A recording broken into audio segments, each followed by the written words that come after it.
হরে কৃষ্ণ।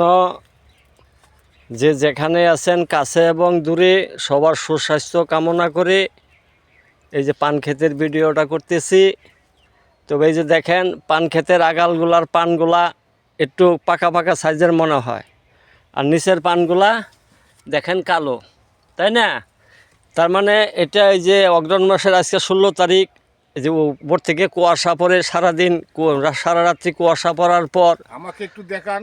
সারাদিন সারা রাত্রি কুয়াশা পড়ার পর যখন আবার দিনের বেলায় রৌদ্রে ওঠে, রৌদ্রিতে কুয়াশাটা ওই পানের আগালে শুকায়, তার জন্য পানের আগালগুলো এই অবস্থা হয়ে আছে। যে যেখানে আছেন সবাই ভালো থাকেন। এই যে দেখেন পানের উপরের ছাইনি কাজ করতেছে, কাশিয়া দিয়ে স্নান করে। এই কাশিয়া সাধারণত নদীর চরেই হয়, অনেকেই জানেন না যে কাশিয়া কোথায় হয়, কিন্তু আপনারা দেখেন শরৎকালে কাশিয়ার ফুল দেখা যায়।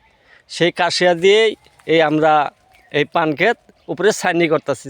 উপরে কাশিয়া দিয়ে পান ক্ষেত ছাইনি করার পর কুয়াশাটা পড়বে না, এই যে লালটি লালটি বা পাকা পাকা দেখা যায় পানের আগালগুলো, এগুলো সব আবার কালো হয়ে যাবে, সবুজ হয়ে যাবে। হরে কৃষ্ণ। এই দেখেন আমরা কাজ করতেছি। আপনারা যে যেখানে আছেন ভালো থাকেন, সুখে থাকেন। হরে কৃষ্ণ।